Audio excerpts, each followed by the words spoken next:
থেকে পাস করে আনতে হয়, রাজ্য সরকার পাঠাতে হয়।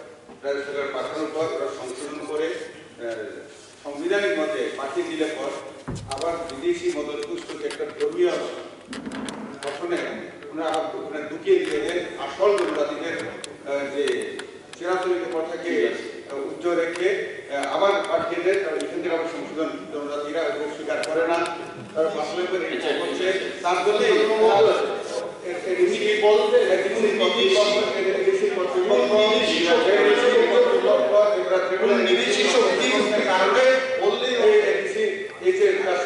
হচ্ছে না।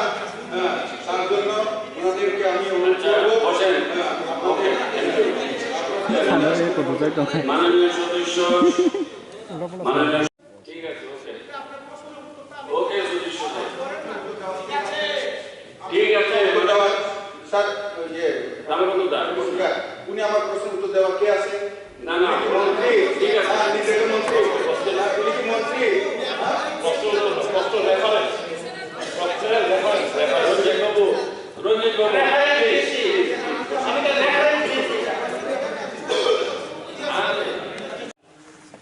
এক ত্রিপুরা শ্রেষ্ঠ ত্রিপুরা এবং ঘরে ঘরে সুশাসন, এই স্লোগানটি শুনতে আমার খুব ভালো লাগে।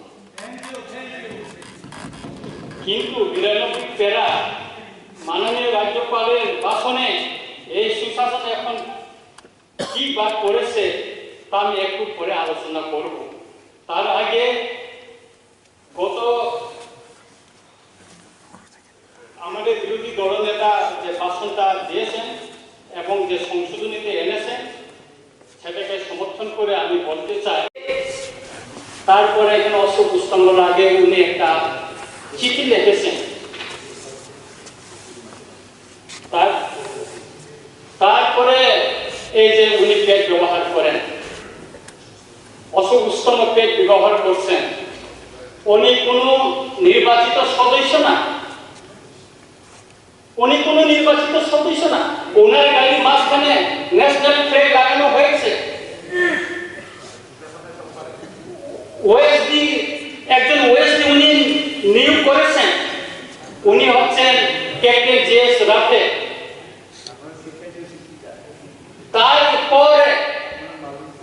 তারপরে আমি আপনাকে বলছি, এটা তো আপনারই শিক্ষক, আপনি তো ওনার অ্যাডভাইজার। তারপর ওনার টিআরপিসিতে মাননীয় ডেপুটি স্পিকার স্যার, ওনার যে টিআরপিসিতে বেতন দিতে পারছে না, সেখানে আন্দোলন চলছে, বেতন দিতে হবে।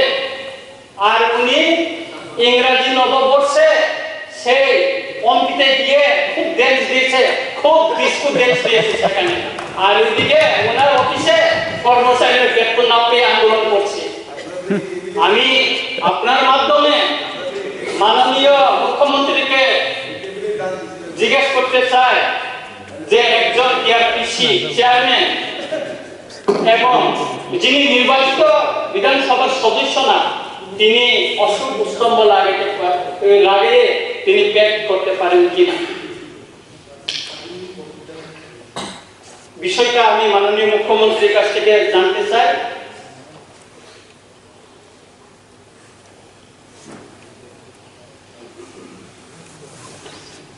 মাননীয় deputy speaker sir, village committee নির্বাচন সম্পর্কে একটি শব্দ উল্লেখ না থাকায় মাননীয় রাজ্যপালের ভাষণটা আমি খুবই মর্মাহত হয়েছি। কারণ প্রায় 3 বছর যাবৎ এডিসি এলাকায় 587 ভিলেজ কমিটিতে কোনো নির্বাচিত প্রতিনিধি নেই, যার ফলে প্রতিটি ভিলেজ কমিটিতে বেনিফিশিয়ারি সিলেকশন, রেগার কাজকর্ম বন্টন, প্রশাসনের নানা জিনিসপত্র বিলি নিয়ে লাগাতার জামে লেগে আছে। কোথাও কোথাও সংঘর্ষ হচ্ছে, ভিলেজ কমিটি অফিস ক্ষুব্ধ জনগণ তালা দিয়ে আন্দোলন করছে। এমন গুরুত্বপূর্ণ বিষয় মাননীয় রাজ্যপালের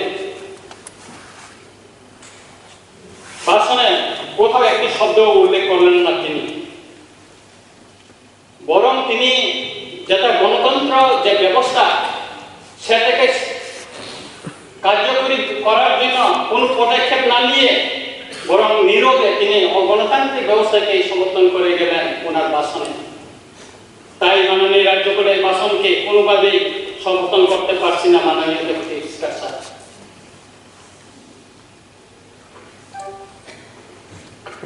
স্যার, তৃতীয় এডিসি এলাকার উন্নয়নকে আরো দ্রুত এবং ত্বরান্বিত করতে এডিসি কাউন্সিল অধিবেশনে বিভিন্ন সময় 28টি বিল পাস করে মাননীয় রাজ্যপাল এবং রাজ্য সরকারের অনুমোদনের জন্য পাঠানো হয়েছে। এমন কিছু গুরুত্বপূর্ণ বিল রয়েছে গত 9-10 বছর বেশি হয়ে গেছে এই বিলগুলি অনুমোদন পায়নি। বিষয়টি মাননীয় রাজ্যপাল তার ভাষণে একটি কথা উল্লেখ করেননি, বরং তিনি কৌশলে এড়িয়ে গেছেন যদি সবকা সাথ সবকা বিকাশ এবং বিশ্বাস বলে কেন 9-10 বছর বিলগুলি ফেলে রাখা হয়েছে তা এডিসি এলাকার জনগণের প্রশ্ন। আমার আরো অবাক লাগছে যে বর্তমান জোট সরকারের অনেক জনজাতি মন্ত্রী এমএলএরাও এই বিষয়ে আজ পর্যন্ত একটি শব্দ উচ্চারণ করেননি। তাই মাননীয় রাজ্যপালের ভাষণ না বলে একে এডিসি এলাকার উন্নয়ন বিরোধী রাজ্য সরকারের ভাষণ বলেই যুক্তিযুক্ত হবে বলে আমি মনে করি। স্যার, আমি এখানে একটা আপনাকে বলছি, কেননা আমার কাছে একটা আছে, তথ্য আছে। আমাদের ট্রেজারি বেঞ্চে মাননীয় বিধায়ক রামপদ জমাতিয়া উনি একটা প্রশ্ন জমা দিয়েছিলেন, রাজ্যের কতগুলি জনজাতি সম্প্রদায় কাস্টমারি ল দ্বারা সরকারি স্বীকৃতি লাভ করেছে এবং কতগুলি বাকি রয়েছে।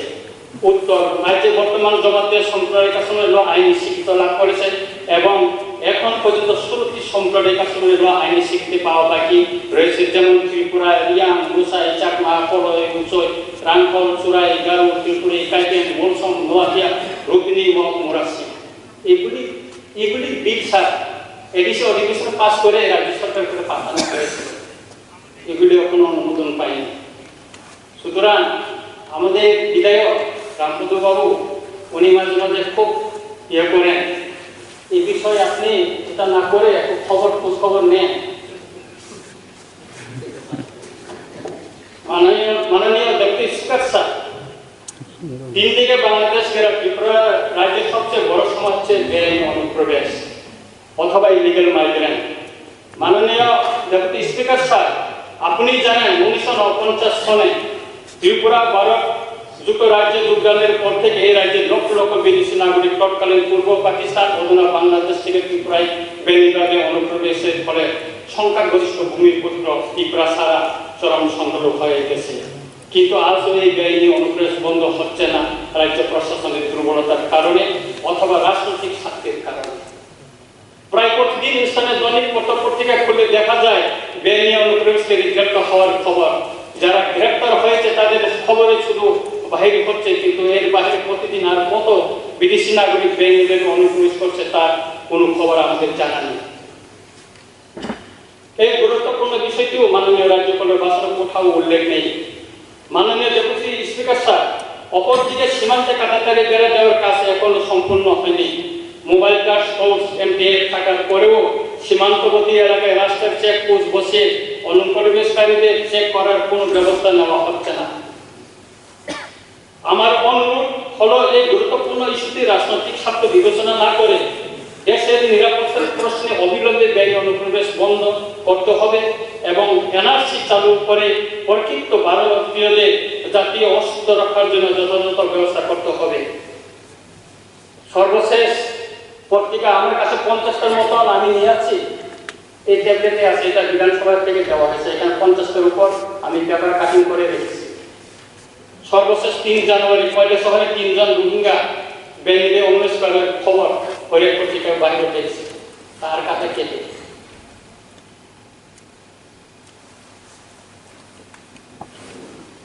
মাননীয় ডেপুটি স্পিকার স্যার, শিক্ষা হচ্ছে জীবনের আলো।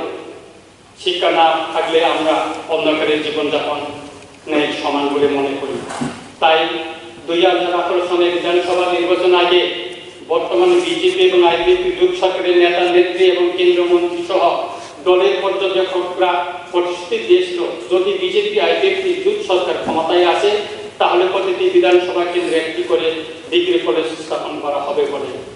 কিন্তু 5 বছর পেরিয়ে 6 বছর পূর্ণ হতে মাত্র 2টি মাস বাকি রয়েছে। এডিসি এলাকা অথবা এসটি বিচার বিধানসভা কেন্দ্রে একটু কোনো ডিগ্রি কলেজ হয়। আমার ছবি রামচন্দ্রঘাট বিধানসভা কেন্দ্রে 6টি দ্বাদশ শ্রেণীর বিদ্যালয় রয়েছে। ক্লাস 12 পাস করার পর ওই 6টি স্কুলের ছাত্রছাত্রীরা ডিগ্রি পড়ার জন্য হয় যেতে হয়, নতুবা আগরতলায় আসতে হয়। তাছাড়া ভর্তি নিয়ে নানা সমস্যা, গরিব ছাত্রছাত্রীরা ঘর ভাড়া করে পড়াশোনা করা খুবই কষ্ট হচ্ছে। তাই আমার দাবি রামচন্দ্রঘাট বিধানসভা কেন্দ্রে একটি ডিগ্রি কলেজ করার বিষয়টি মাননীয় মুখ্যমন্ত্রী গুরুত্ব সহকারে বিবেচনার জন্য অনুরোধ রইল।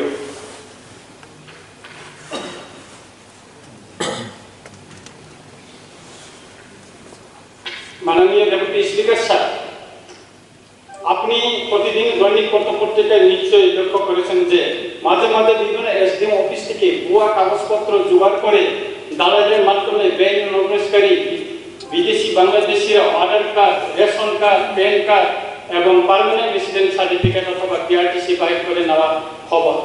শুধু পত্রিকার খবর বাহির হলেই আমরা কিছুটা জানতে পারি কি হচ্ছে এসডিএম অফিসগুলিতে।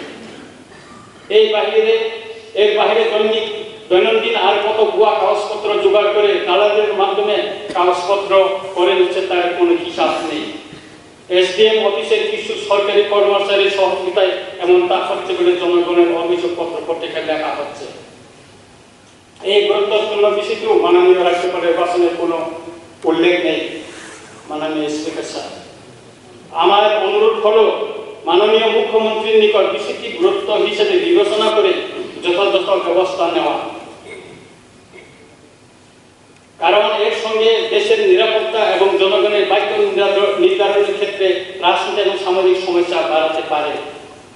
শুধু তাই নয়, মাননীয় স্পিকার স্যার, এই ভুয়া কাগজপত্র করে বিদেশে যাওয়ার জন্য ইন্ডিয়ান পাসপোর্ট করে দিচ্ছে বলেও খবর রয়েছে।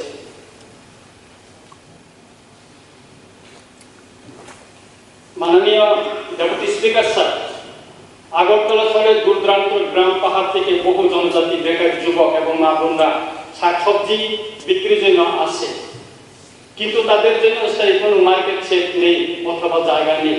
তাই রাস্তার পাশে বসে তাদেরকে শাকসবজি বিক্রি করতে হচ্ছে। আগরতলা শহরে জনজাতি শাকসবজি বিক্রেতাদের এই সমস্যার কথা মাননীয় রাজ্যপাল তার ভাষণে উল্লেখ করেনি। মাননীয় স্পিকার স্যার, আমার দাবি হচ্ছে আগরতলা শহরে অন্তত কয়েকটি স্থানে জনজাতি বেকার যুবক এবং মা বোনদের শাকসবজি বিক্রির জন্য স্থায়ী ওপেন মার্কেট সেট করে দেওয়া হোক। বিশেষ করে লেক চমুনি, বনমালীপুর, অভয়নগর বাজার, নন্দনগর, অরুন্ধতী নগরের মিশন কম্পাউন্ড এলাকায় যদি শাকসবজি বিক্রির জন্য ওপেন মার্কেট সেট করে দেওয়া হয়, তাহলে জনজাতি বেকার যুবক এবং মা বোনদের শাকসবজি বিক্রির জন্য একটি স্থায়ী ঠিকানা হবে। বিষয়টি যেহেতু মাননীয় রাজ্যপালের ভাষণে উল্লেখ নেই, তাই রাজ্য সরকারকে গুরুত্ব সহকারে বিবেচনা করে যথাযথ ব্যবস্থা নেওয়ার জন্য অনুরোধ রইল। মাননীয় ডেপুটি স্পিকার স্যার, আপনি জানেন 1988 সনে এবং 1993 সনে কেন্দ্র এবং এর সঙ্গে কেন্দ্র এবং রাজ্য সরকারের দুটি শান্তি চুক্তি হয়েছে। কেন্দ্রীয় চুক্তি আজ প্রায় 36 বছর হয়ে গেছে, অপরদিকে রাজ্য সরকারের সঙ্গে একটি শান্তি চুক্তি 31 বছর হয়েছে। দুঃখের কথা হলো এই দুটি শান্তি চুক্তির অধিকাংশ শর্ত এখনো পূরণ করা হয়নি অথবা রূপায়ণ করা হয়নি। মাননীয় স্পিকার স্যার, বিষয়টি গুরুত্বপূর্ণ হলেও মাননীয় রাজ্যপালের ভাষণে কোথাও স্থান পায়নি একটি শব্দ। স্যার, 1988 সালে কেন্দ্রীয় চুক্তির শর্ত হিসেবে দলের জেলা শিকারিবাড়িতে একটি রেডিও স্টেশন করার কথা রয়েছে, কাজও হয়েছে, কিন্তু 60% কাজ করে আর হচ্ছে না। ফলে শান্তি চুক্তির শর্ত আশু পূরণ করা হয়নি অথবা অধরাই রয়ে যায়। তেমনি উপজাতিদের বেআইনি হস্তান্তর জমি ফেরত দেওয়ার কথা কেন্দ্রীয় চুক্তিতে রয়েছে, সে কাজ আশু 50% পর্যন্ত হয়নি। মাননীয় ডেপুটি স্পিকার স্যার, তারপরে 1993 সালে এর সঙ্গে রাজ্য সরকারের শান্তি চুক্তির শর্ত হিসেবে 2B-তে লেখা আছে action to be taken against foreign national.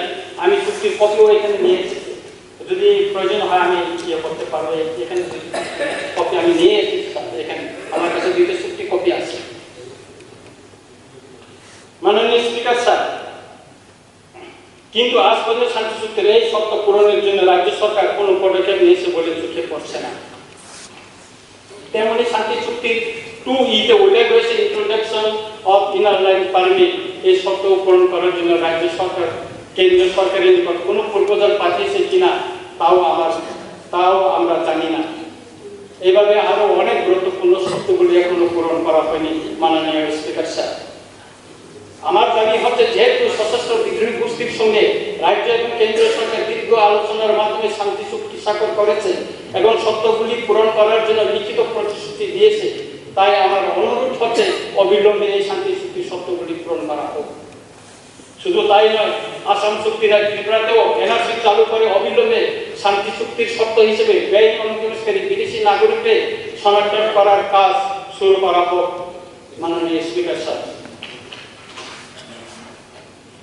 শেষ করেন মাননীয় সদস্য। স্যার, অনেকে তো স্যার আপনি 30 মিনিট 40 মিনিট দেন, আমাকে আর 5 মিনিট দেন স্যার। শেষ করেন, 5 মিনিট না 2 মিনিটে শেষ করেন।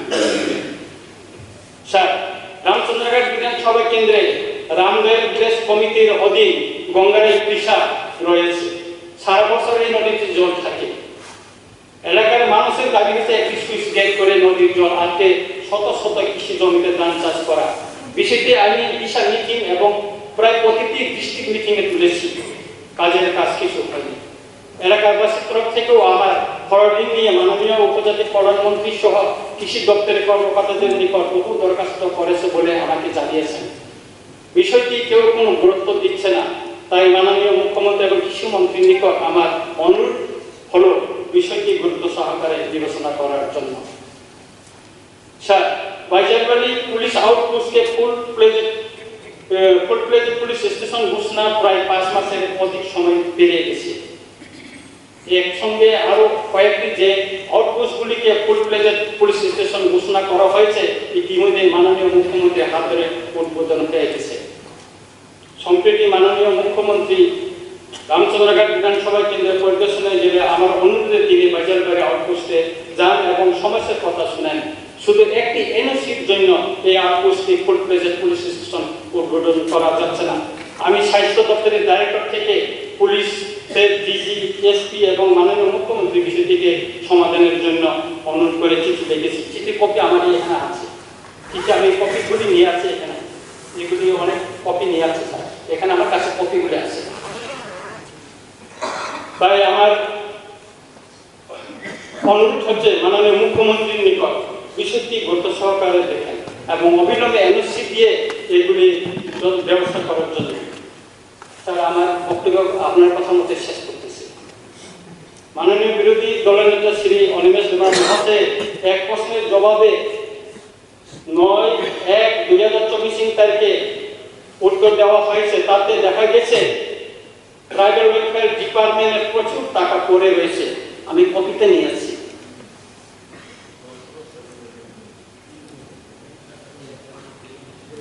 এখানে ট্রাইবাল ওয়েলফেয়ার প্রচুর টাকা পড়ে রয়েছে। 2022-23 সন অব্যয় তথ্যে অর্থ রয়েছে এই পর্যন্ত 3,316 কোটি টাকা অব্যয়িত। এটা অব্যয়িত। অথচ আমি কয়েকটি প্রজেক্ট পাঠিয়েছি বিধানসভা, আমার বিধানসভা কেন্দ্র উন্নয়নের জন্য, কিন্তু আজও অনুমোদন পেয়েছে বলে আমি জানি না। তেমনি কিছু গরিব অংশের চিকিৎসার জন্য মাননীয় ট্রাইবাল ওয়েলফেয়ার মিনিস্টারকে দরখাস্ত চিঠি দিয়েছিলাম, কিন্তু আজও কেউ টাকা পেয়েছে বলে আমি শুনিনি। এই ব্যাপারে আমি ট্রাইবাল ওয়েলফেয়ার ডিপার্টমেন্ট মন্ত্রী অফিসে খবর নিয়ে জানতে পারলাম তারা আনতে, অথচ অবৈধ অর্থের পরিমাণ বিধানসভা দেওয়া তথ্য অনুসারে 3,316 কোটি টাকা রয়েছে। তাহলে কোথায় রাখবে? বিষয়টি মাননীয় মন্ত্রী মহোদয়কে গুরুত্ব সহকারে বিবেচনার জন্য আমার অনুরোধ রইল। পরিশেষে মাননীয় ডেপুটি স্পিকার স্যার, আমাদের বিরোধী দলনেতা যে বক্তব্য রেখেছেন রাজ্যপালের উপর আমি একে পূর্ণ সমর্থন করি এবং আমাদের সমস্ত বিরোধী দল যে মাননীয় রাজ্যপালের বক্তব্যের উপর যে সংশোধনী এনেছেন তা সংশোধন করে আবার ছাপানোর জন্য অনুরোধ রেখে আমার বক্তব্য শেষ করছি। ধন্যবাদ।